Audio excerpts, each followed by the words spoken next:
Hello friends, welcome to Soni's vision legal channel. आज की video के अंदर मैं आपको बताऊंगा कि कैसे आपको अपने वेबसाइट की रिफंड पॉलिसी को ड्राफ्ट करना होता है।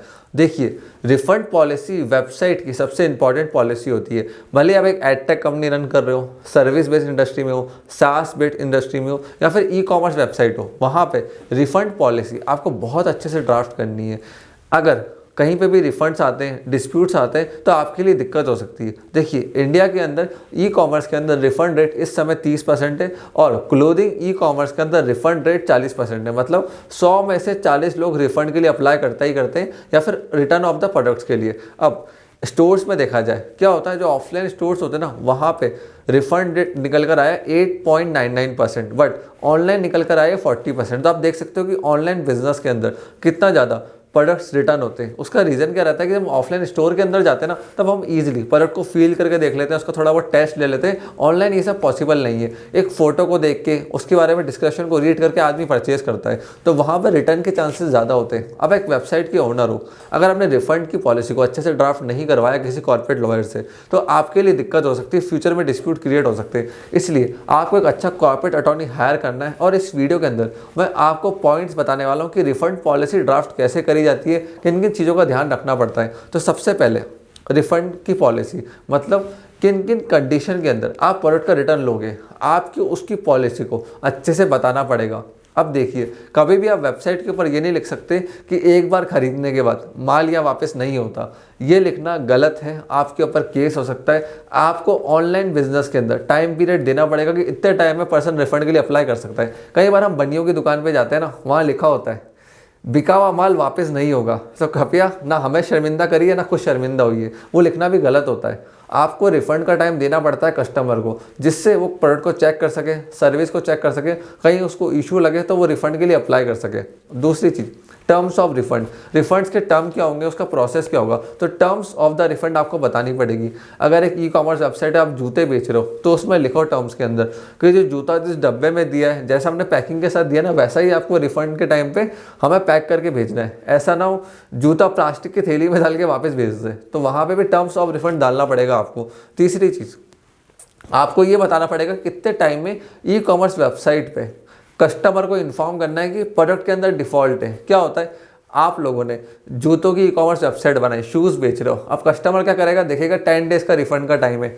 जूते ऑर्डर करे, जूते उसके पास आए, उसके बाद वो उसने जूतों को यूज़ करा मजे से, और उसके बाद 9 डे वो रिपोर्ट कर रहा है कि जूता में एक होल है, जूता फटा हुआ है, शू लेस नहीं है। वहाँ पे आपको बताना पड़ेगा कि जूता मिलने के बाद कितने टाइम में कस्टमर को रिपोर्ट करना पड़ेगा ऑनलाइन। ये चीज़ बताना बहुत ज़्यादा ज़रूरी है।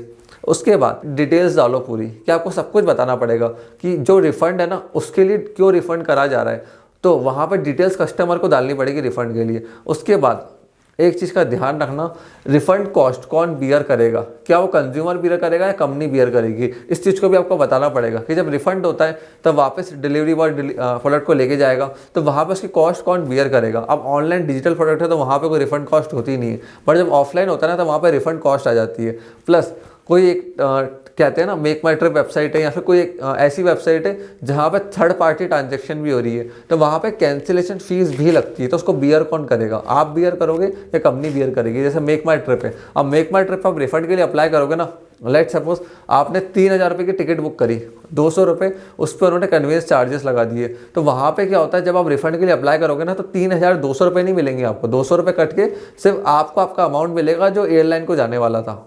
तो इस चीज़ का ध्यान रखना, ये भी रिफंड पॉलिसी के अंदर डालना कि कितना अमाउंट कस्टमर को मिलेगा, कौन कौन से उसके ऊपर डिडक्शन होंगे, ट्रांजैक्शन का डिडक्शन, ये कॉस्ट जितने भी कॉस्टिंग आ रही है वो सब हटा के उसको कौन बियर करेगा। क्योंकि देखो, अमेजॉन जैसी बड़ी कंपनीज वो क्या करती हैं, जो डिलीवरी का कॉस्ट होता है वो सब कुछ खुद बियर करती है। उनके पास काफ़ी ज़्यादा फंडिंग है, उसके खुद के IPO लॉन्च हो रखे, तो वो इतना खर्चा कर पाते हैं। बट आपको ये चीज़ मैंशन करनी पड़ेगी रिफंड पॉलिसी के अंदर। डिजिटल प्रोडक्ट्स है जो कि डाउनलोडेबल है, क्या वो रिफंडेबल होते हैं या नहीं होते। अब देखो क्या होता है कि हमारे डिजिटल प्रोडक्ट्स होते हैं, जैसे ई बुक है।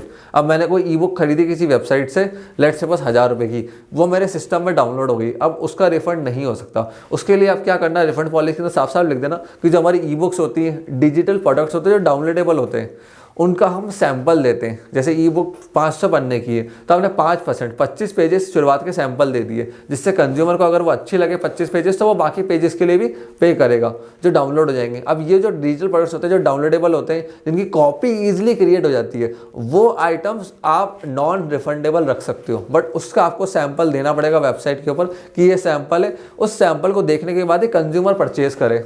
अब प्रोसेस ऑफ रिफंड ये भी डालना पड़ेगा कि कितने टाइम में रिफंड का प्रोसेस इनिशिएट होगा, पैसा आएगा या फिर प्रोडक्ट रिप्लेस होगा, तो उसका पूरा प्रोसेस डालना पड़ेगा। प्लस कंज्यूमर को क्या क्या करना है, क्या उसको ईमेल डालना है, कॉल करना है, कोई फॉर्म भरना है रिफंड के लिए, पूरे प्रोसेस को रिफंड पॉलिसी के अंदर डालो।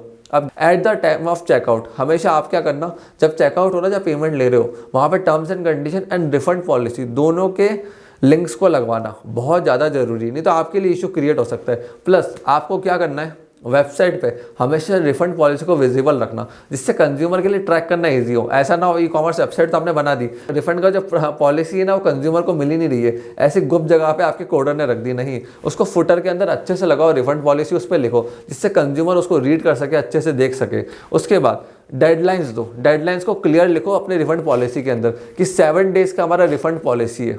अगर 7 डेज से 1 मिनट भी ऊपर होता है ना तो हम आपको नहीं देंगे रिफंड, उसको क्लियर रखो वेबसाइट के ऊपर। 7 डेज मतलब 7 डेज, 3 डेज मतलब 3 डेज, 30 डेज मतलब 30 डेज, और 3 डेज रखना मिनिमम एक अच्छा टाइम पीरियड होता है कंज्यूमर के लिए। उसके बाद अब मार्जिन रखो रिटर्न के ऊपर। देखो एक चीज़ मान के चलना, ऑनलाइन मार्केट के अंदर रिटर्न्स बहुत ज़्यादा होते हैं, तो उस पर कॉस्ट आपको बियर करनी है।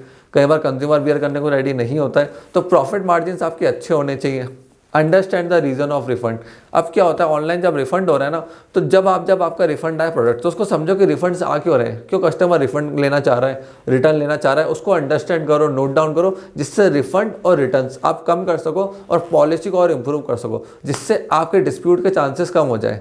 सो फ्रेंड्स, मैं आशा करता हूँ ये वीडियो आपको पसंद आई होगी। अगर आपके कोई डाउट्स हैं, ई कॉमर्स वेबसाइट आप बना रहे हो, एडटेक कंपनी के लिए वेबसाइट बना रहे हो, या फिर एक सास बेस्ड प्रोडक्ट बना रहे हो, सॉफ्टवेयर ऐसा प्रोडक्ट, तो वहाँ पे रिफंड पॉलिसी होना कंपलसरी है, बहुत ज़्यादा ज़रूरी है। प्लस अगर आपके डाउट्स हैं इस चीज़ से रिलेटेड तो आप नीचे कॉमेंट सेक्शन में हमसे पूछो, मेरी टीम आपको हर कॉमेंट का रिप्लाई करेगी, हर चीज़ का इस कॉमेंट का आंसर करेगी। सो फ्रेंड्स, आपने इस वीडियो को यहाँ तक देखा, हम लोगों को इतना प्यार एंड सपोर्ट दिया, उसके लिए धन्यवाद।